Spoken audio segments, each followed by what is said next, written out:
College. It's a time to make big decisions. Before the millennial generation labeled as indecisive and entitled, this can be a challenge.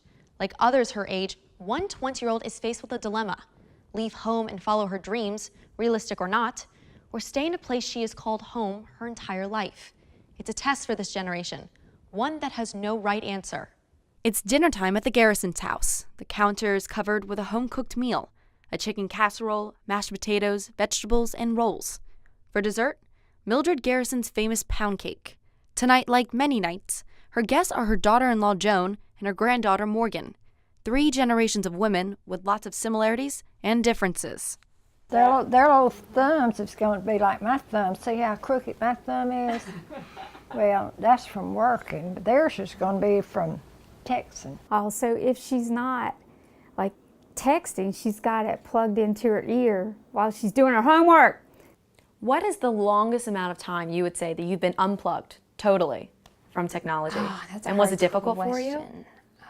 You know, I can't remember, and that's probably a sad answer, but usually I have my phone. Maybe the longest time that I'm unplugged from it is maybe when I'm sleeping.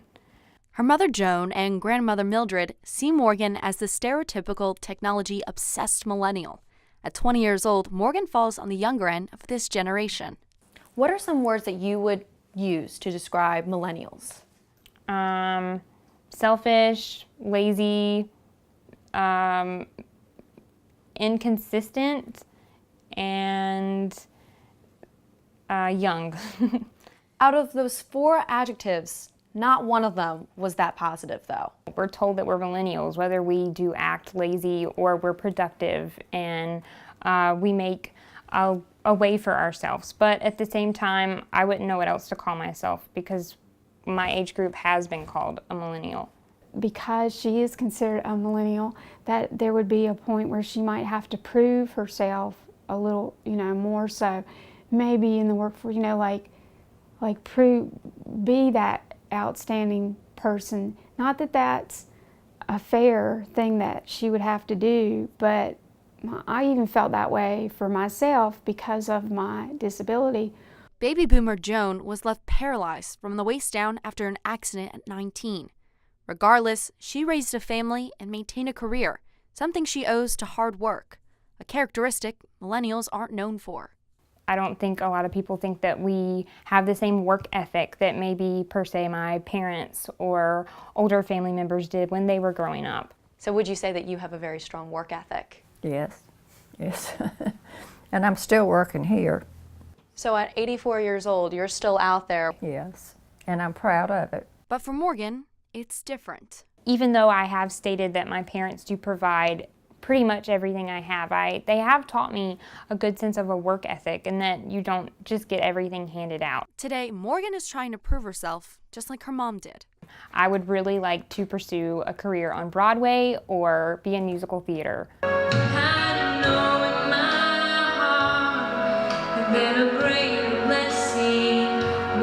Right now, with school as her priority, singing is just something she likes to do at church. Oh, when she was very little, like 2, 3 years old, she constantly singing up and down the hall, singing, and she would dance at the commercials and stuff on TV. But you're afraid to go that route. Yes. Why are you afraid? Just because I don't want to, end up, I guess you could say less fortunate than I am now. Like here, everything's provided for me, my food, a place to live, a car. Otherwise, I'd have to be depending on my own resources to provide the money for those things and activities. There's less security if you go that route. Very much so. And that frightens you. Mm-hmm. If she had the right push, the right people behind her, she could do it. She could be the next big thing. But because of the insecurity, she's somewhere stuck in the middle. TV programs like The Donna Reed Show portrayed an idealized look at life of a 1950s woman, dominating the kitchen with family as the first priority. Come in, dear. I'll be with you in a minute. Hang up your apron, Donna. Let's be on our way. Store's open at 9 o'clock. a life Mildred led when she stayed home to take care of her 4 children. Today, Morgan has the choice to be a version of the 1950s stereotype, or she could take a risk. Right now, for Morgan, going to college is the risk she's willing to take. What are some parts that frighten you about leaving the nest and finding your own path? I guess just being far away from home, just your typical you miss home phase, or if something does happen. The 2 colleges that I am looking at currently are at least 3 to 4 hours away from here. Morgan is part of the 1/3 of millennial women who still live at home. Just 40 years ago, the numbers were flipped, and more women were living on their own or married. This February, Morgan turns 21, the same age as Mildred when she got married and left home. And I guess being young, I just wanted to get away from home. Not that I didn't love my parents, but you know. You wanted to start your own I place, just start your wanted own to family. start my own family. But for Morgan, college isn't about her Mrs. degree. A Mrs. degree is someone who goes to college strictly for finding a husband. Yeah, no. Not for you. No, I mean, that would be great if it all worked out in one time because, you know, then I could live the perfect American dream, go to college, get married, have a house, have children, blah, blah, blah. But yeah, if it works out, then great. If it doesn't, then that's okay too.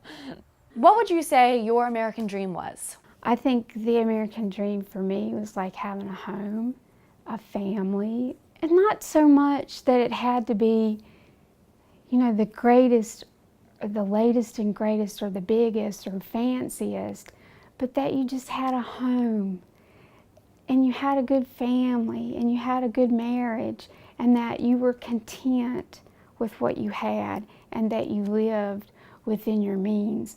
Before she achieved the dream of having her own family, Joan attended college close to home. By living on campus, she says she was able to find herself, away from her family. Joan now wants Morgan to have that same experience, figuring out life on her own and, of course, hitting the books. I did not want to be that person that was the party girl or, you know, the person that didn't, you know, I wanted to do what I was there to do. You know, I wanted to get that degree. I'm a little bit more open to on-campus activities and to finding friends and social life more than I am a total bookworm where my mom and dad and family are like, okay, you're going to college to study and only study. With the right push from her family, Morgan's decision to leave for college is her biggest yet. The comforting thought of leaving the nest is knowing she can always return to laughter and a home-cooked meal. So our family is just like, you know, you don't have to jump up and say, here, have this seat. They just come in and give them a chair and sit down. And even if you're not blood related and you're here, you're most definitely going to be treated like family.